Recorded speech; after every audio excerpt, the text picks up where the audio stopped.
Tal cual les anunciamos, para analizar más a fondo lo que sucedió en el marco de esta cumbre del Mercosur, en el marco de este acuerdo entre Mercosur y Unión Europea, este acuerdo político, como bien decía el presidente de la República, junto a otros temas.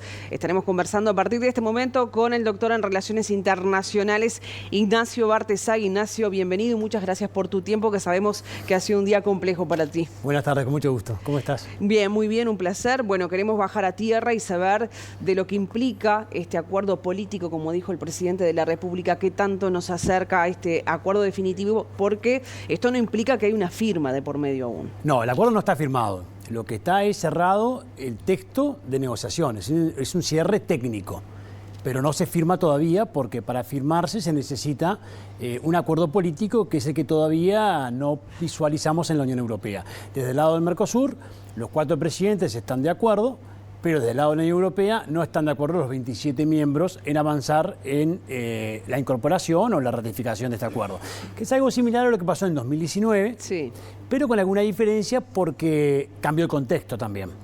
Y en realidad en 2019 se reclamaron compromisos ambientales, porque en 2020 se aprobó el Pacto Verde, y allí eso fue lo que se estuvo negociando en este tiempo, además de otros capítulos que también el Mercosur renegoció.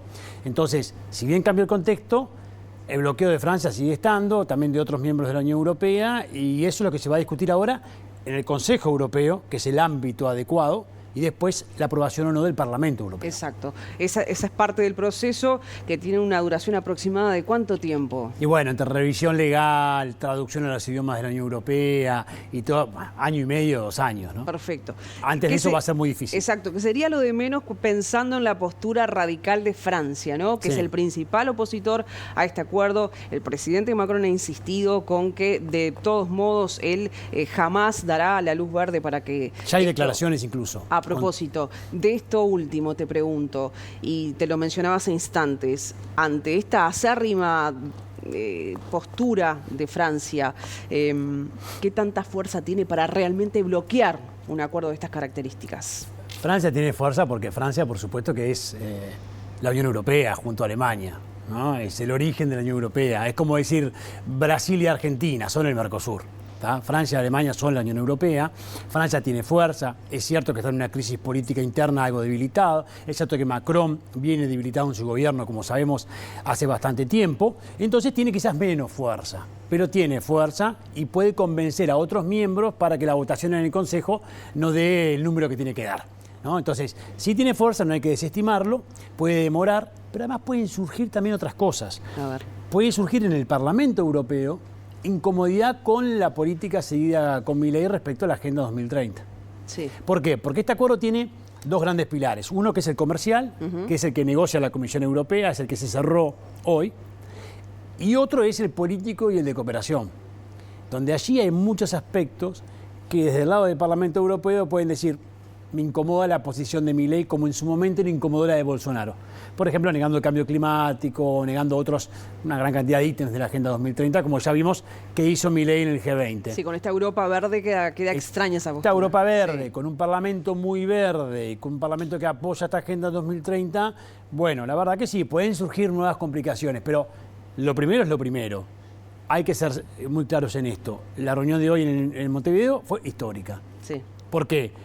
Porque viene Milei, se junta nuevamente con Lula, porque se inicia el proceso para el ingreso de Panamá como Estado asociado y porque se cierra técnicamente el acuerdo Mercosur-Unión Europea.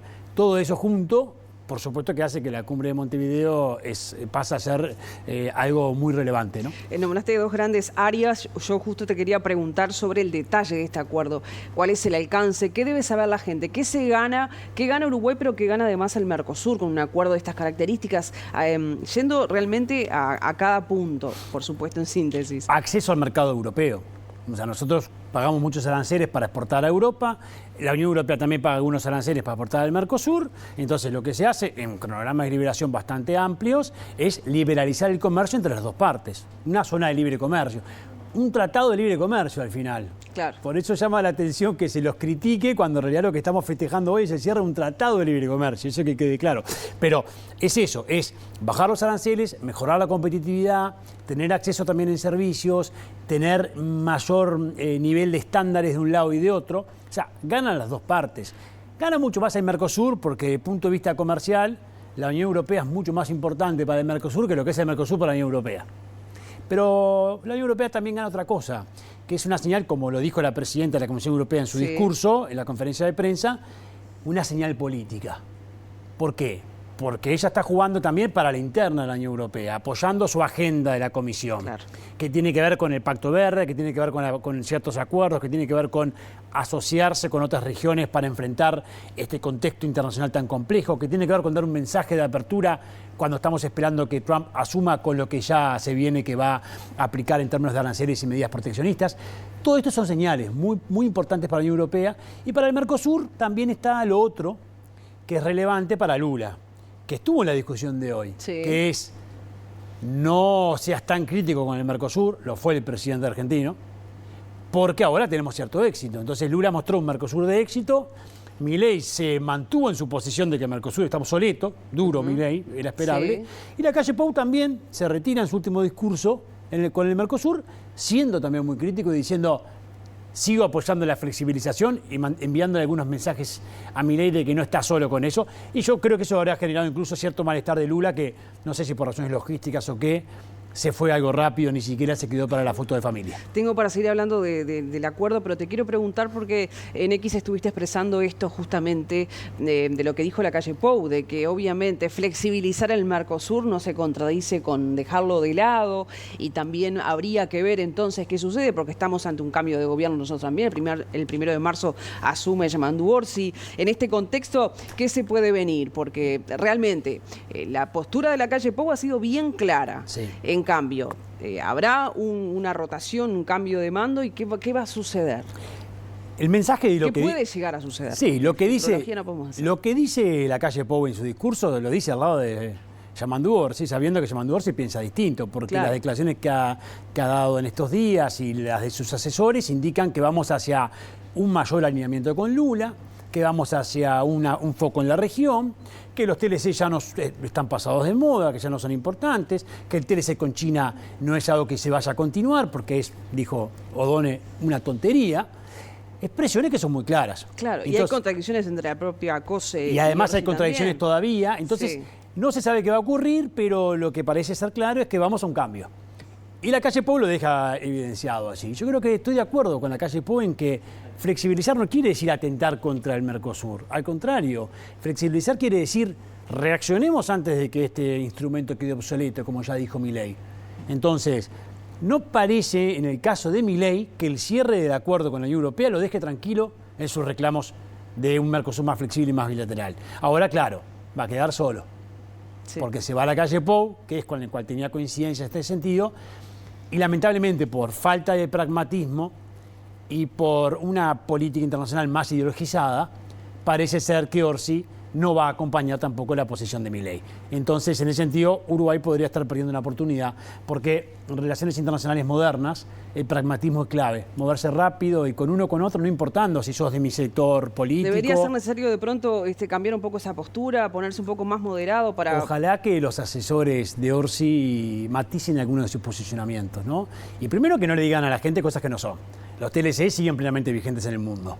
No lo cierra Estados Unidos porque tiene, ya sabemos, hace mucho tiempo una visión muy proteccionista, pero en otros lugares del mundo sí se cierran. Lo que se cerró hoy, insisto, es un TLC. Entonces, de moda, me parece que siguen estando. Y después, no simplificar el hecho de que porque es Brasil, que es un socio tan relevante para Uruguay, por supuesto que lo es, tengo que acompañar todas las medidas que propone Lula en iniciación internacional. No, no es así. Algunas me pueden servir lo que propone Milei. Entonces, ¿por qué no agarrar lo que me sirve de cada uno?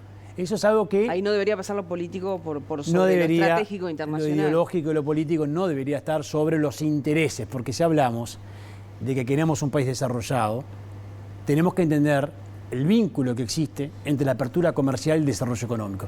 No es lo único, ahora están diciendo que la apertura se puede hacer de otra forma. Sí, claro, podemos eliminar la tasa consular. Yo me pregunto, ¿este gobierno va a eliminar la tasa consular? O sea, esa sería una señal. Va a llevar adelante las reformas internas para mejorar la competitividad de nuestro sector productivo y las transacciones internacionales. Hay muchas cosas que se puede hacer desde el punto de vista propio, pero amputarse la posibilidad de la flexibilización o de avanzar en tratados de libre comercio no parece tener mucho sentido.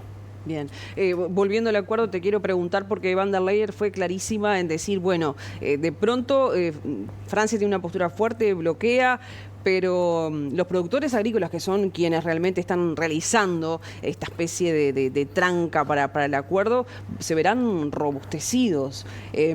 Capaz que van en la línea de lo que me decías recién, que ella realmente también juega a su favor, pero está buscando una postura más flexible del otro lado porque también ve conveniente el asunto. Yo creo que, a ver, el Mercosur es el 1% del comercio de la Unión Europea. Francia es el 0,9%. No somos importantes. Claro. Para la Unión Europea en términos comerciales. Ellos son importantes para nosotros. ¿Qué daño les podemos hacer? No, la discusión es más profunda. La discusión es propia de la Unión Europea. Y es como una excusa. O sea, los agricultores no están necesariamente reclamando y movilizándose por el acuerdo Mercosur-Unión Europea. Sí, claro, eso lo ponen en la agenda.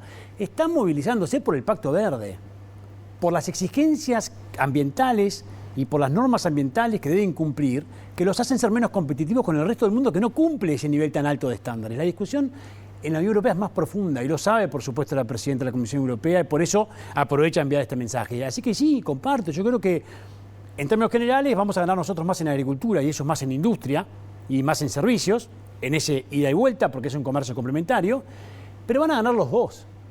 O sea, y porque hay sectores que se pueden ver afectados, algunos subsectores de un lado y de otro, sí, pero en términos generales, este acuerdo es relevante para los dos. Para nosotros más en lo económico y comercial, para ellos menos ahí en ese punto, pero también en otros como lo geopolítico y lo político, bien relevante, porque lo que necesita la Unión Europea en un mundo tan convulsionado, donde enfrenta una guerra geopolítica entre China y Estados Unidos y está de espectador, donde tiene una guerra en su propio territorio como es la guerra en Ucrania, donde tiene una guerra muy próxima con Medio Oriente, ¿qué necesita? Sumar aliados políticos para dar la discusión de la agenda global. Y eso creo que es lo que está priorizando la presidenta de la Comisión Europea. Y por cierto, me parece muy bien. Nosotros ahora tenemos que ser claros en que hay que esperar, hay que ser cautos, porque se puede volver a bloquear, sí, se puede volver a bloquear. Pero negar que esto que pasó hoy es importante, la verdad que sería una tontería. Es importante, es bueno para el Mercosur, es bueno para Uruguay, pero hay que seguir insistiendo en que el Mercosur se reforme y se flexibilice. No hay que decir, bueno, ahora ya está.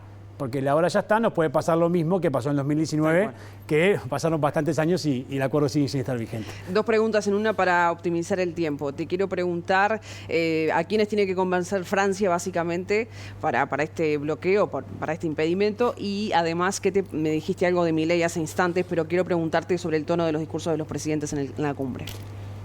Francia está jugando mucho con Polonia, con Hungría, con Irlanda, con Italia y tiene que convencer a unos cuantos más para bloquear. Vamos a ver qué pasa. Tiene la fuerza para hacerlo, sí, pero cada vez menos, ¿no? En este contexto donde ya hay declaraciones fuertes de España, de Alemania, de otros unos cuantos países europeos que están apoyando a la Comisión Europea, que además arranca en su nueva administración, sí, claro, porque está asumiendo nuevamente la presidenta. Entonces, allí hay que ver qué pasa. Hay mucha incertidumbre. No solo me detendría en el Consejo Europeo con la discusión de los 27 miembros. También prestaría mucha atención a lo que puede pasar en el Parlamento Europeo, por esto que te decía del discurso de Milei. Los discursos fueron lo esperado. Un Lacalle Pou repitiendo un poco lo que viene diciendo, con mucha coherencia en ese sentido. Un Milei muy duro. Un discurso leído, razonable, sin exabruptos, pero fuerte desde el punto de vista del contenido. Y el resto de los miembros, lo que ya sabemos, ¿no? Mercosur, bueno, por supuesto que Lula ensalzando mucho el resultado y con la estrategia que tiene Lula de seguir teniendo el liderazgo del Mercosur sin que Milei le complique, ¿no? Y con la sombra de Estados Unidos atrás, que es lo que le preocupa también a Brasil. Un Milei que tiene contacto directo con Trump, nada más y nada menos, claro, la primera potencia a nivel mundial.